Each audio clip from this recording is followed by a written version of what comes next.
Welcome in, everyone.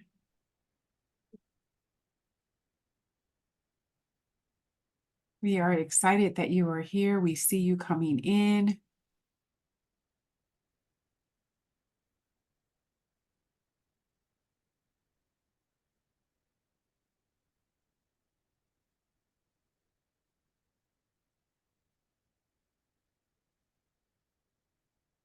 We can have Lorna share our slides at this time.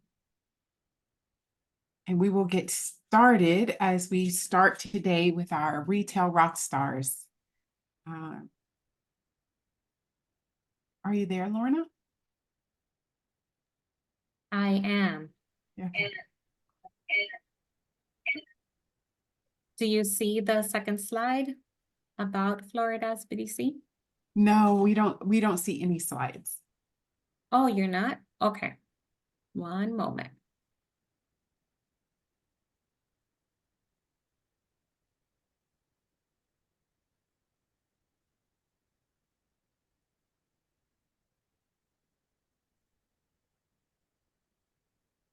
There we are. All right. Thank you so much. So we are the Florida SBDC network, and we are we are funded through a cooperative agreement with the U.S. Small Business Administration. We'll move to the next slide.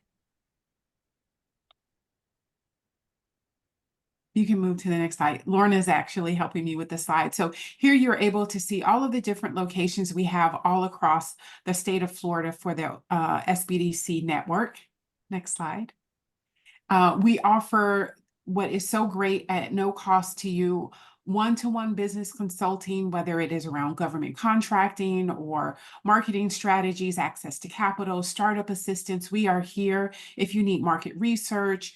Obviously, we also offer training and workshops, which is why you're here today. Even if you are watching this on replay, we are happy to assist you in your business.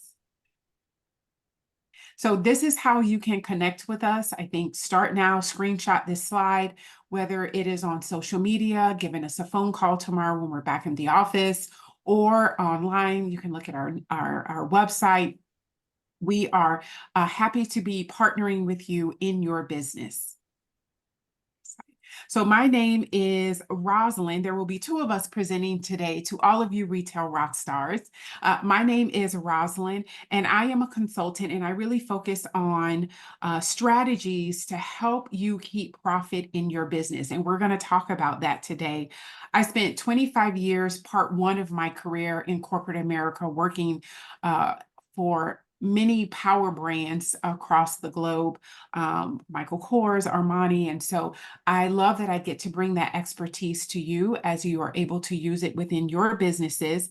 I know how to build strategies to help you be more visible, to attract new customers, to be able to launch products in a successful way. So we are thrilled that you are here. I will have Christine, I'll turn it over to her to introduce herself. Hi, everybody. My name is Christine Chaloupka, and I am your consultant based here down in Key West. And just like Roslyn, we both kind of have this great background when it comes to retail and product-based businesses.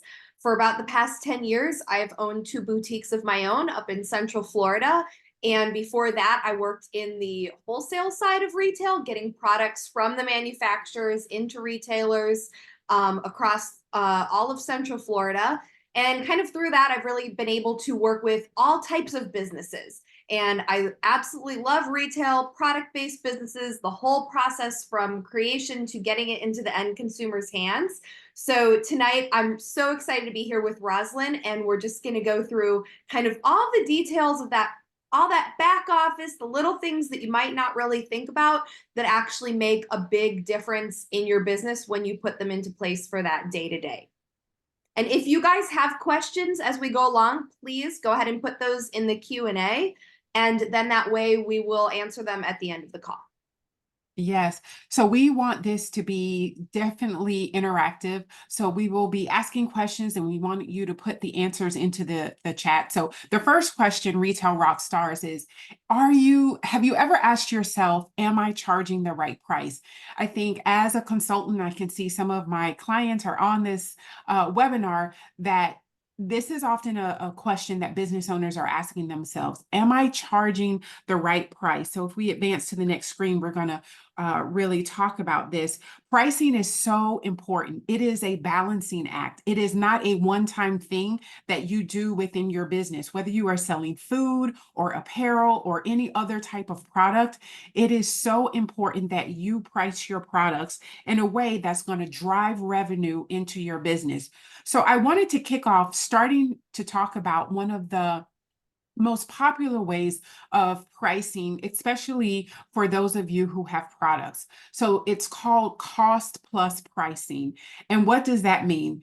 It means that we are looking at the cost associated with our product, and then we are marking up to get to a total price. So I want to use an example here, and we'll move to the next slide because it's important for you to understand.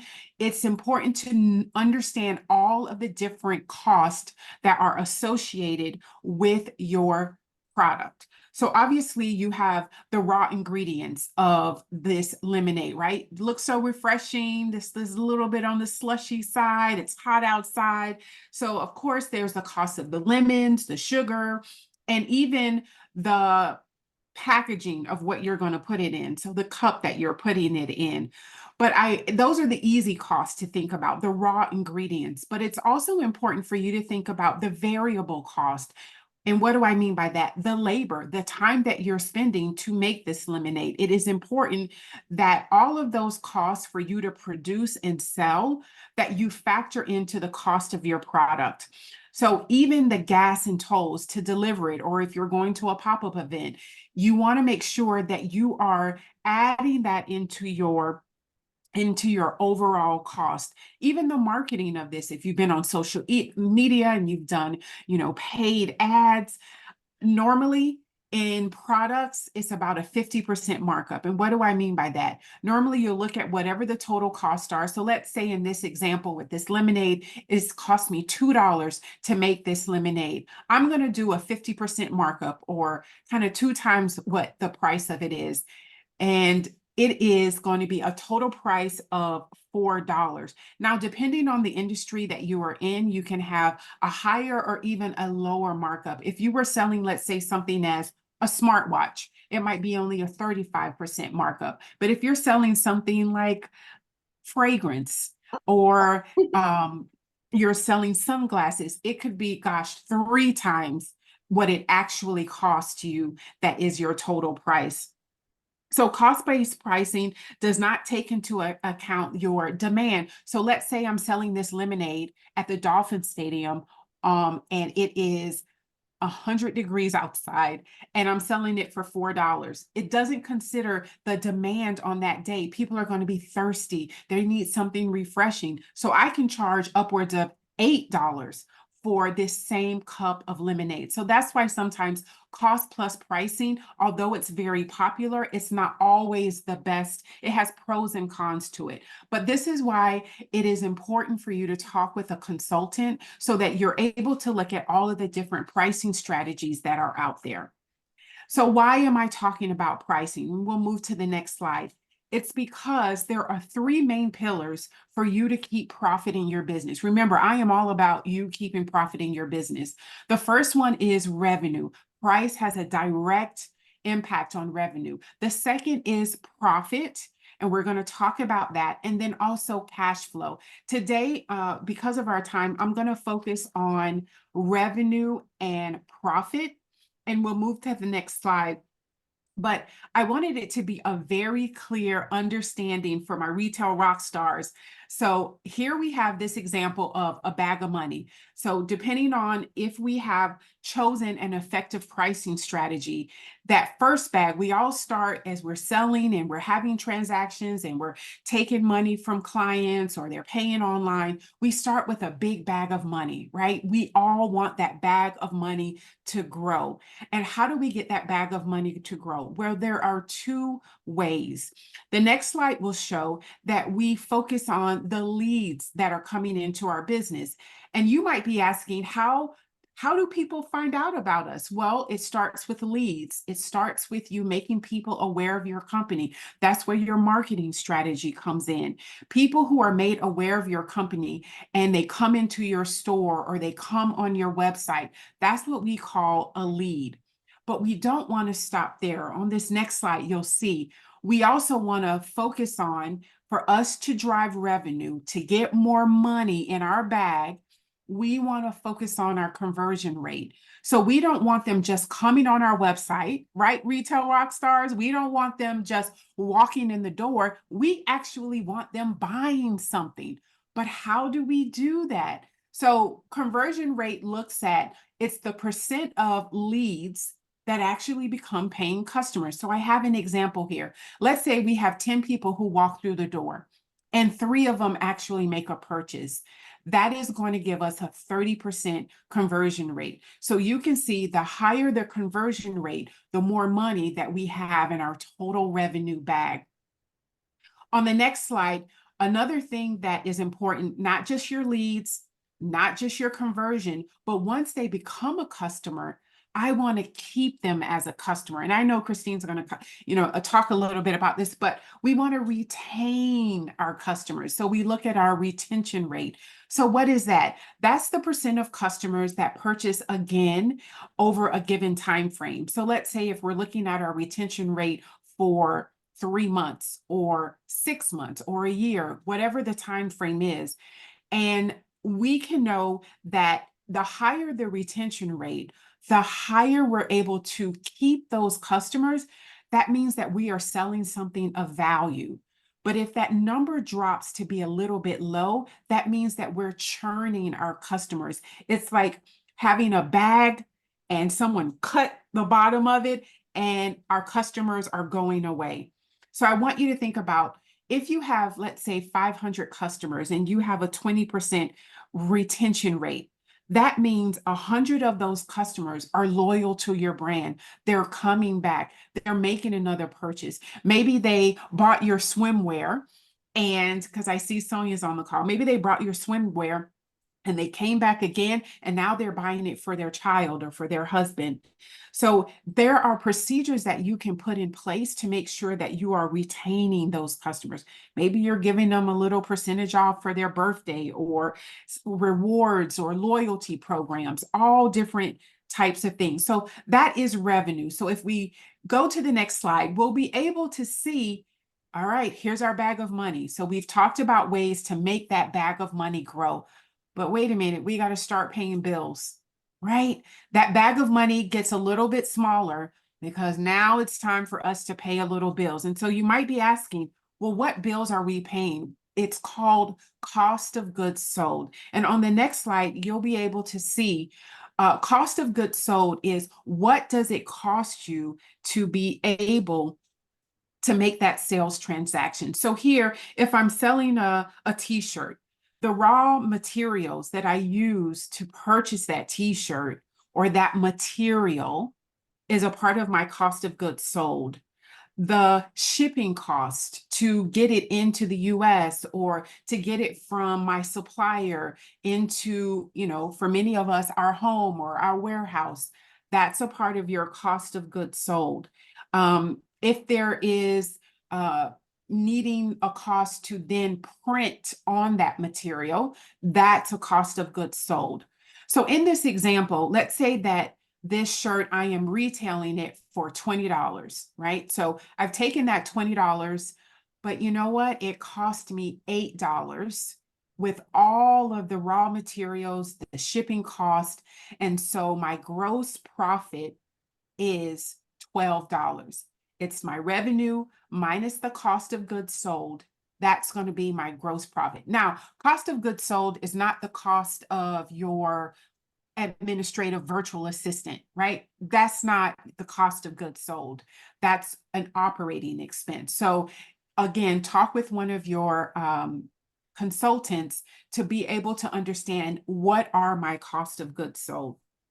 On the next slide, you will see our bag of money again, right? So we paid for the raw materials, the shipping cost, but then there's the operating cost in my business. So I still have more bills to pay.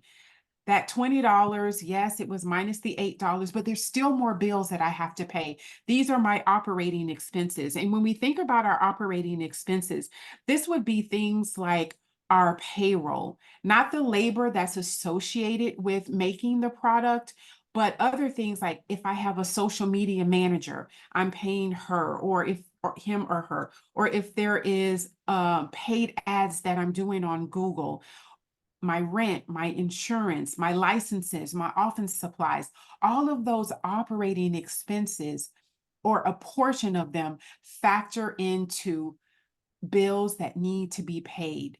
And so my gross profit that only took into consideration my cost of goods sold minus my operating expenses becomes my operating profit.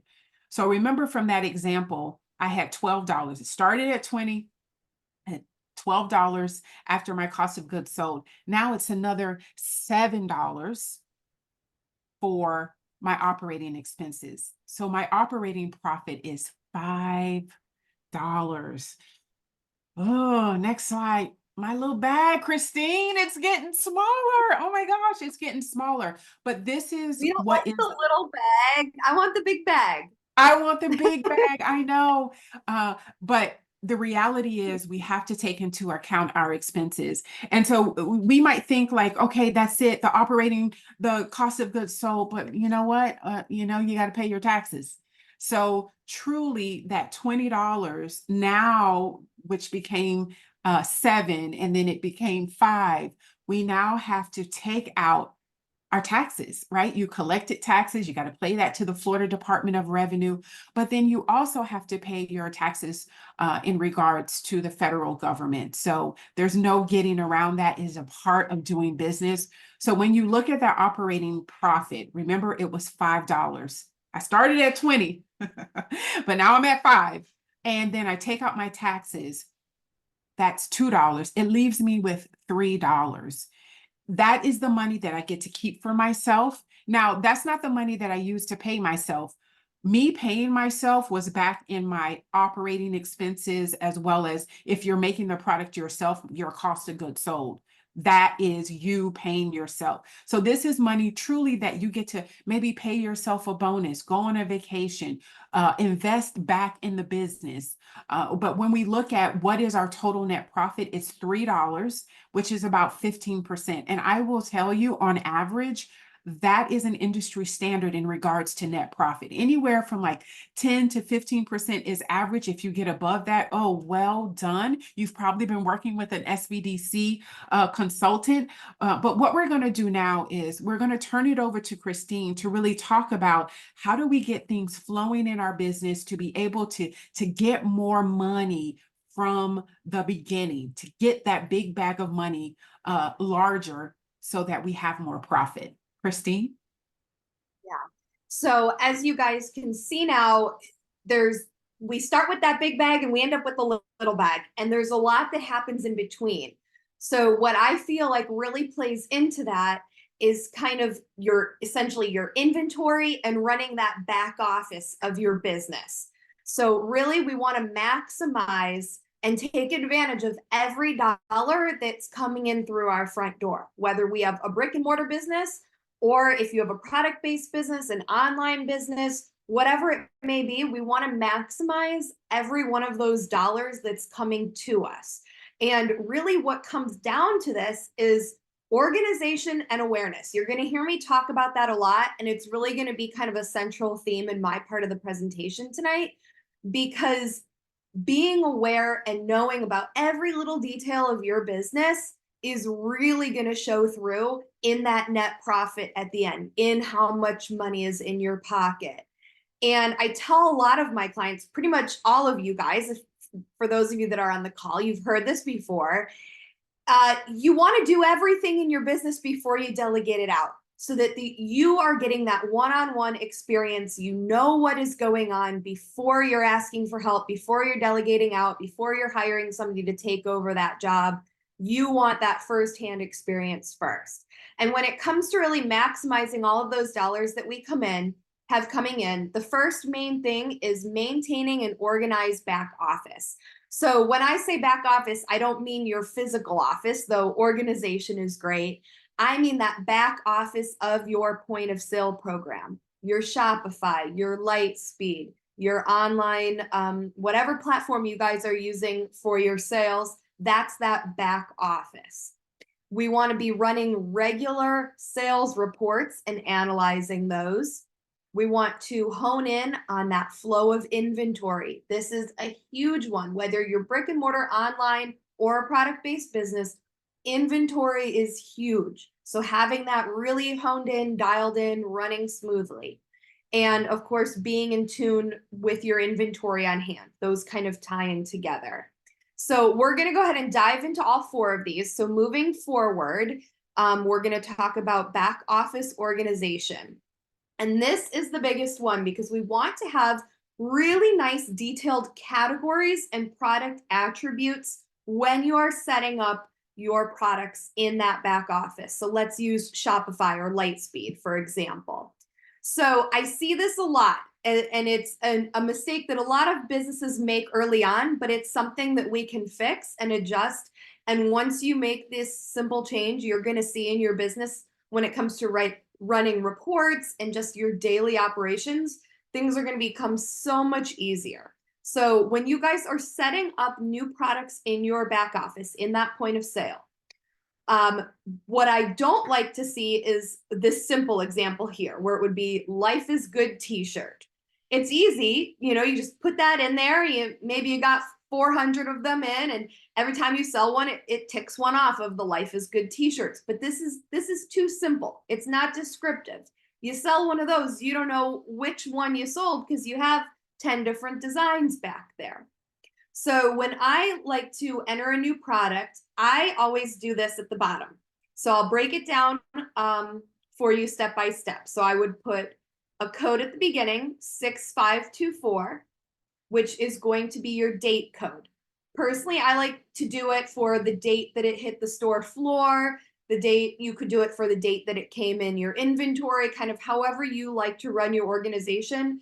It would be what date is most important to you. So in our case, this is June 5th of 24. Then next up, we have LIG. That is your brand abbreviation. So Life is Good. Next up, Jake T. That's the style name of that option. So this could be the Jake T, the Jackie T, Palm T, whatever that style name of that particular item is. And then next up, we have an abbreviation for the color. So in the case of this example, BLK is black, TRQ for turquoise, BLU for blue. You guys get the gist. And then at the end, 1 letter for the size. So right here, I know whether I'm looking at this as a line item on an Excel report, or I'm quickly looking at the tag in my store itself. I know that that item hit my store June 5th. I know exactly what brand it is, exactly what the style name is, and the color and the size. This is going to help you when you're running those reports. It's going to help you with your day-to-day operations, when it comes to selling items, having customer returns. If you're a small operation, which many of us are, and you only have 1 or 2 of these items in your brick and mortar, and you're also selling them online, and you need to go in and adjust that online quantity after your daily sales, this is going to make that so much easier, because you're going to know exactly, boom, what item to go to. And it just makes it a lot easier. And this date code is going to tie into something I talk about in a couple more slides. So just kind of keep that date code in the back of your mind. But moving forward to our next slide, I wanted to talk about back office organization a bit more too, because we want to set up all of these categories. So if you are a retail store, we would have categories like apparel And then it would be broken down into tops, bottoms, dresses, intimates.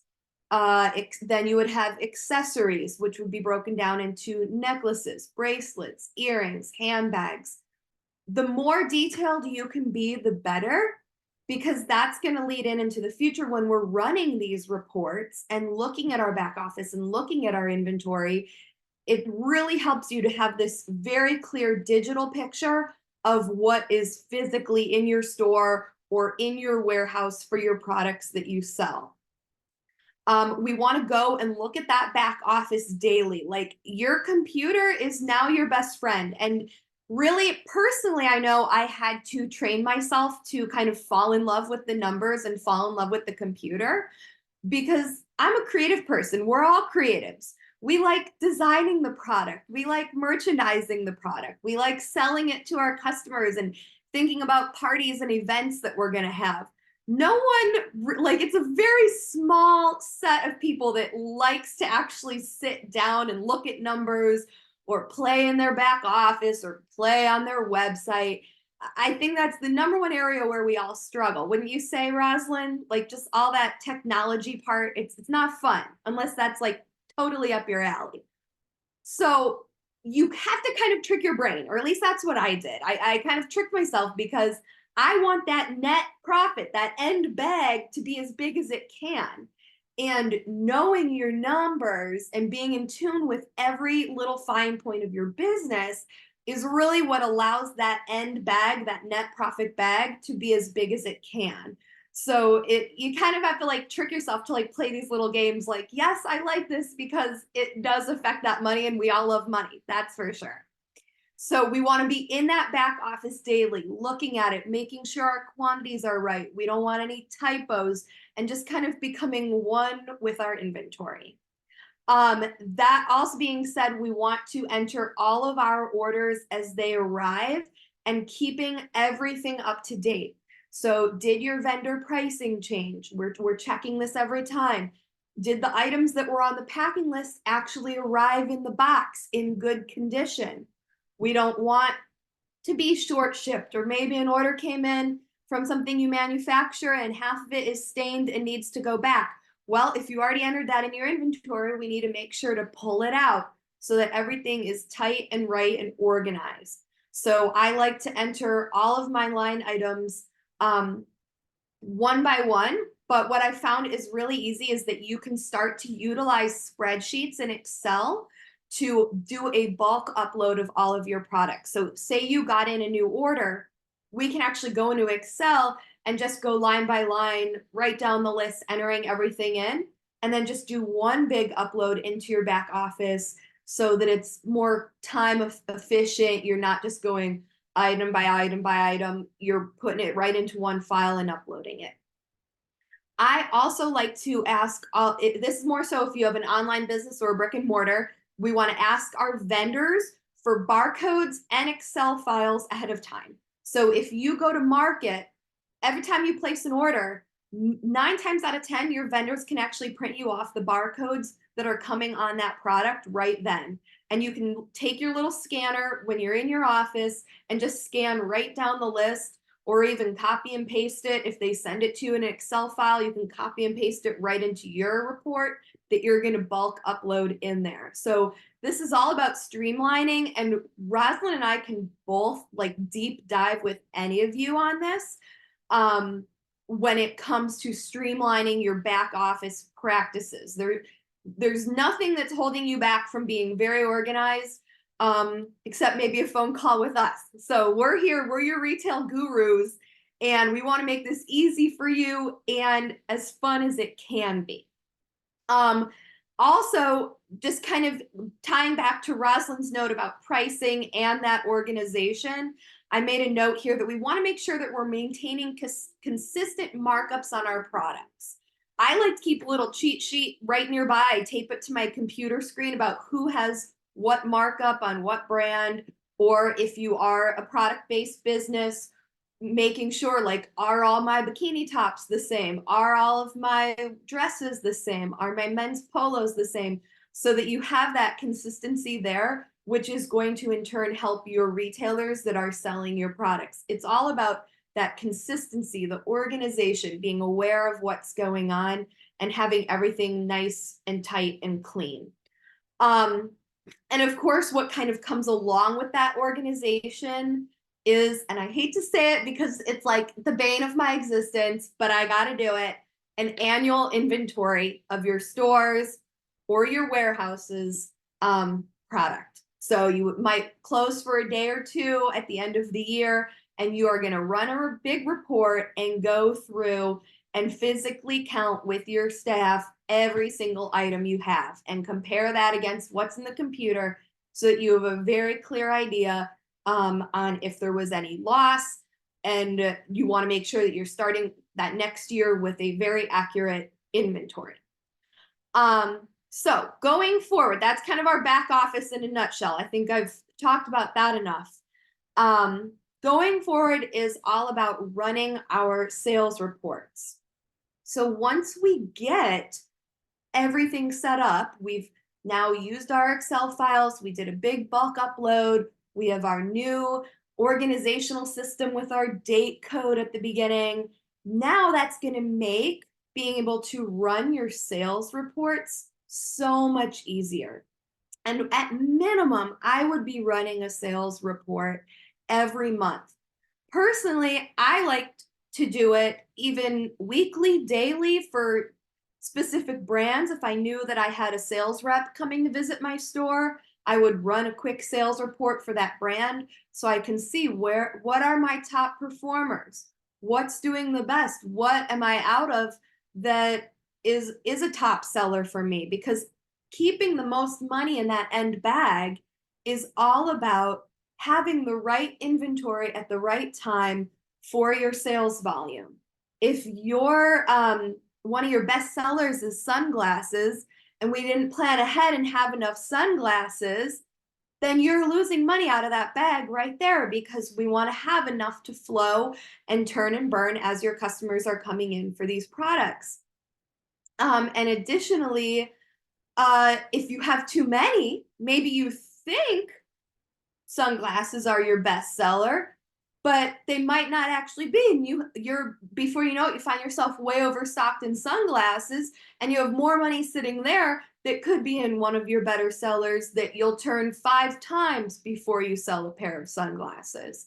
So running those reports, again, we can help you with all of these steps, but running those reports and really analyzing them can even really give you details as much as, should I move these bracelets 2 feet to the left? Would they sell better there? Should I flip-flop lines in the store? Is there a dead spot that no matter what product I put there, it's not performing? Your sales reports are going to tell you a lot of that. So I kind of talked about this, but it's going to let you know how everything's performing. It's going to help you form a plan if something is underperforming. We can move it. We can change that dead area into a fitting room and flip-flop stuff around so that every piece of that square footage is doing well for you. Additionally, it's going to let you really kind of deep dive on all of your categories that you have. And if you're a product-based business, you have categories. If you're a brick and mortar retailer or an online retailer, you have categories. Everybody on this call has categories. And that's just a breakdown of all of the products we sell. So again, if it's clothing, it's dresses, tops, bottoms, men's, women's, kids. It's how all of that breaks down.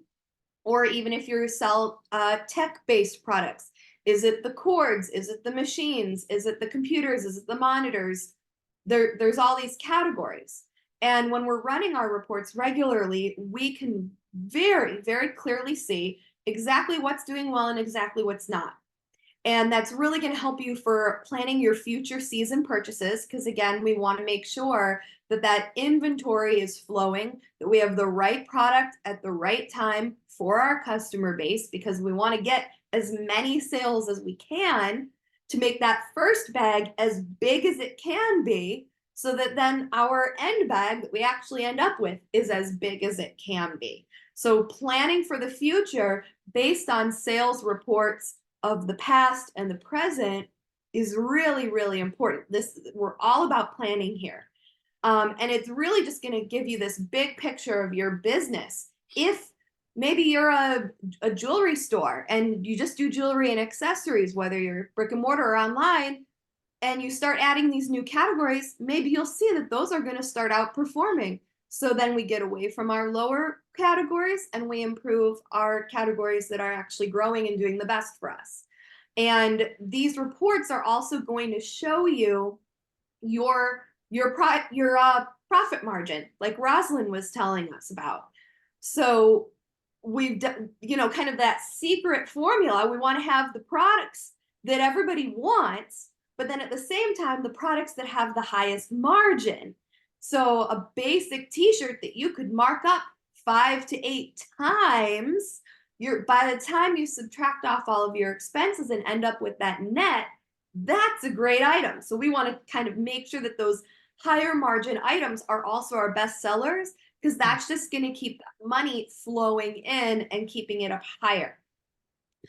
Can I just say, Christine, real fast, many times the platforms that you are on provides the opportunity for you to run these sales reports. So you're paying to be on Shopify, on Square, on whatever the platform might be.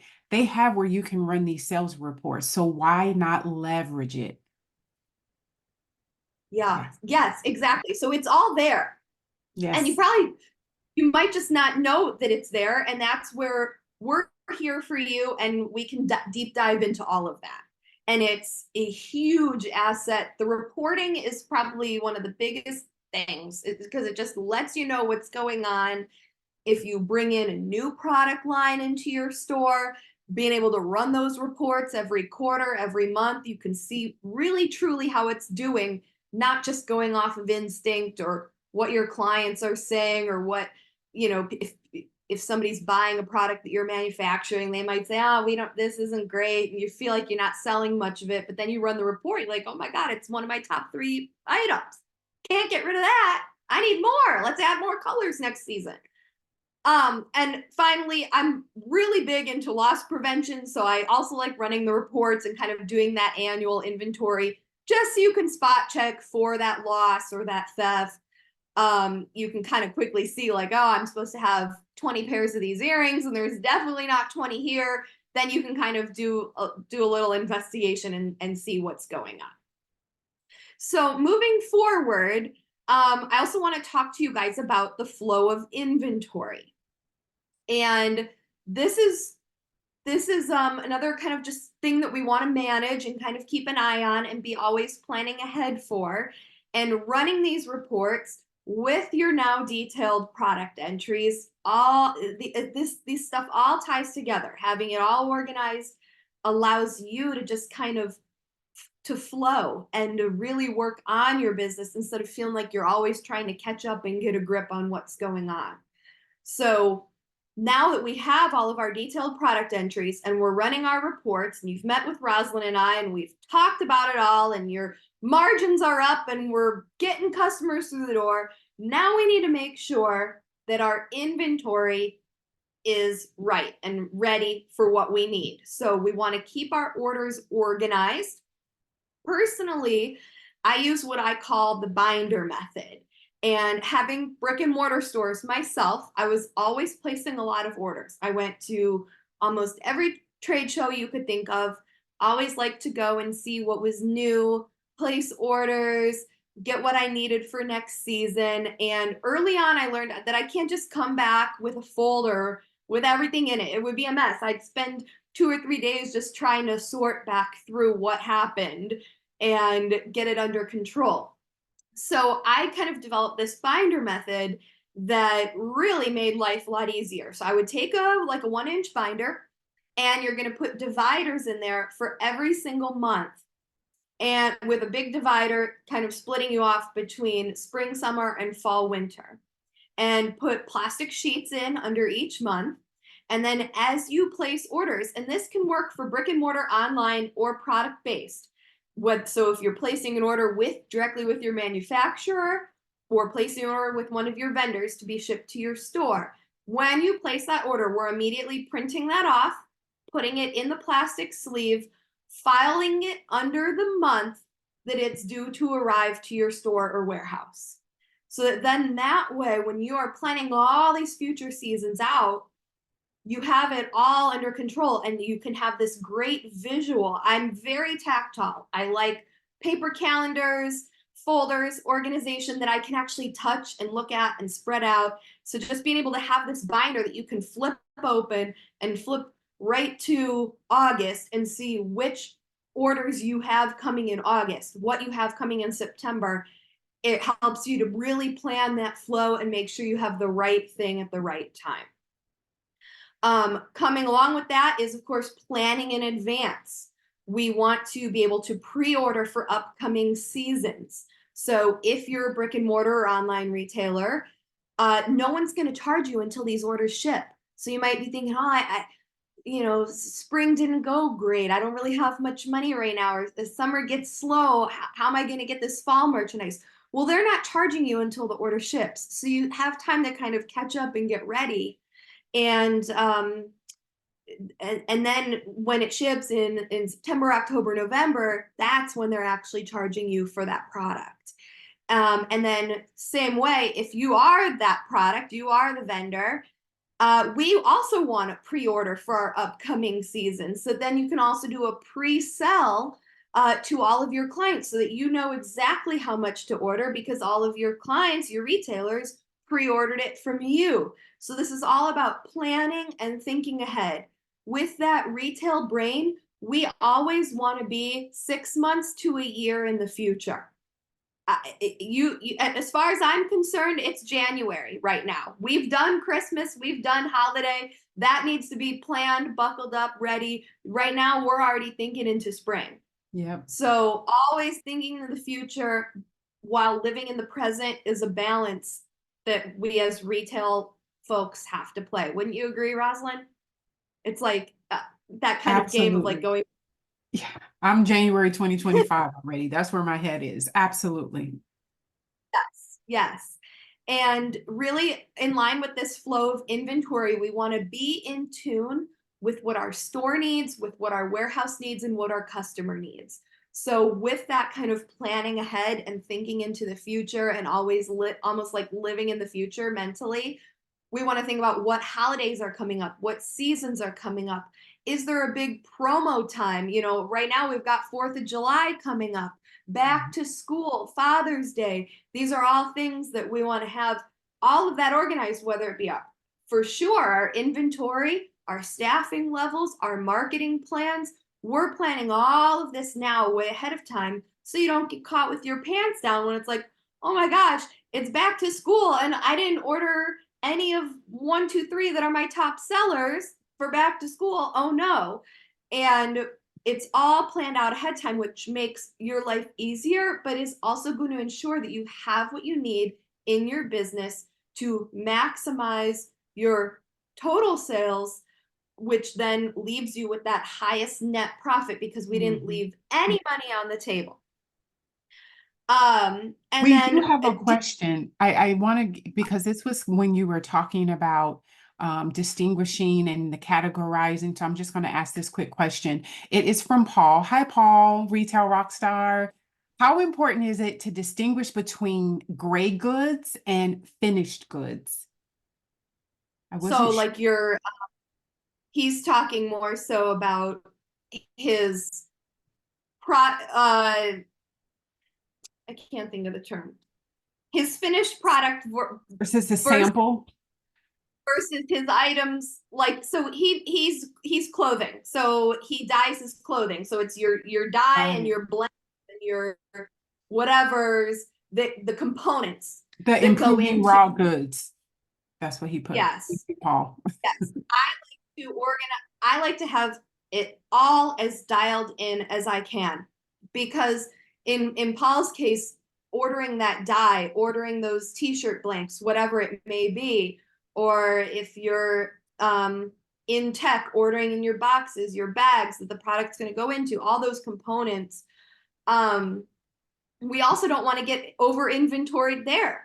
So having a very clear picture of exactly what you have in all areas of your business allows you to really allocate those dollars as smartly as you can, because we're all just businesses, we're people. Many of you are just starting up or even thinking about starting up, and we don't want to put too much money in one pot when we need it in another pot, and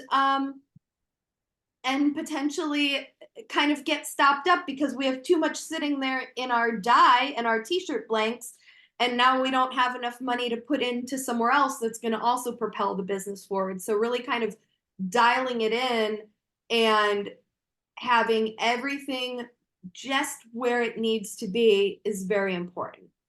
So the long answer to that is both. Yeah, he said thank you very much. You can tell I get excited about this stuff, Well, we're retail rock stars.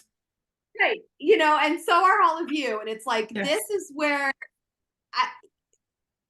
I've had to, it's taken me years to get to the point where thinking about the flow of my inventory excites me. Like this, I know some of you are probably thinking, oh my God, this is like the most boring part of my business. I just want to sell and merchandise and paint the walls pink. But this is what's going to get us there to make all the rest of that fun part even more fun, is when you're not stressing about inventory or money or any of that. I just want to touch on one more thing on this slide, is that I do not like a perpetual sale section. So what do I mean by that? Always having an area in the corner of your store where you have clearance items. I think that this really, when I changed from having that sale section to a semi-annual sale model, that bottom line, that net profit, skyrocketed in my own business. It made a huge change, especially if you're selling a higher end type of product. We don't want to train our customers that they can always come in and buy everything on sale at a discount. I mean, you guys know, you go into Hobby Lobby or Michael's within the next couple months, and all the Christmas stuff is going to be in there, quote unquote, on sale. They're never selling it at full price. I want to see you guys selling everything at full price right up to the last minute, and then so that that item has as much opportunity as it can to sell at full price, therefore putting the most money in your pocket before you mark it down. And then that way you can time your semi-annual sales. I like to do it at the end of the year, before I do my inventory, so then that way you're counting that very smallest number at the end of the year after your sale. And you can do one kind of around this time of year, the June, July time. And everything from that past 6 months essentially gets put, I shouldn't say everything, that was not the correct word. Everything that's ready for a markdown from those past 6 months goes into that next sale. And you're going to know what's ready based on your selling reports and looking at that date code at the beginning of your items, because that's going to let you know how long it's been in there. And man, we gave it a good run with him, it's just not going to work out. Let's put it on sale and put that money back into some of our other better categories. Christina, I love how you always say, you don't want your product to have a birthday. Yes. And that date I have code that helps you know. because that kind of ties into my next and final slide, which talks about your inventory and not letting that product have a birthday. It does not need to be in your store and have its 1-year birthday. I don't care how much you love the octopus lamp. He's got to go. The customers have spoken. Let's get that money back and put it into a bestseller that you can turn and turn and turn. We want to always know how much we have on hand, about what units do we have, what is performing, what is not. We don't want to have any dead stock sitting around. It's going to happen, but we want to be aware of it and be able to address it and handle it so that we're keeping that bottom line net profit as absolute high as it can be. Because that's all what my part of tonight's presentation is about. It's like, you've done all this work to create a product, to create a store, to price everything right. We don't want to let this like money seep out in these little things that can just be fixed with some organization and a little bit of thought on these reports. So really just kind of making sure everything, again, is tight and right, having that right flow, making sure you're not getting backed up so that you're always at your best. And that really kind of sums up my part of it. And I just think in general, leading all of these together, it's all about that organization and knowing what's going on, just being aware. And we're here to deep dive that with you. So if anybody has any more questions, please go ahead and throw those out there. We are both available for no cost one-on-one consultations. We can meet with you weekly, monthly, whatever your schedule allows. And clearly we both are very passionate about retail and keeping you organized and helping you do the best that you can as a retailer. Yeah, there's a QR code that shows how we are doing, and I thank you, Lorna, for helping us with the slides today. But that QR code, if you want to scan it, let us know how we're doing. We always want to make sure that we are tailoring our content and our trainings specifically for what you need. There's a lot of information that has been put in the chat because we know that each of you are retail rock stars. We believe in you, and we are here as a total SBDC to help support you grow your business. So are there any questions? Any final questions? Right, I see one. Thank you, Sonia. This was amazing. I know both of you are extremely wonderful. Thank you so much. So glad all of you guys could attend. This has been great. And if you even just have one takeaway, it's going to improve what you do. You know, I know we've given you a lot of info, but just even if you implement one little tip, that's one little step forward towards that organization, towards profitability, towards ending up with as much as you can at the end of the year. And that's what we want to see happen. Yeah. Okay. Yeah. Well, thank you everybody so much. We can't wait to hear from you. Yes. Have a wonderful evening.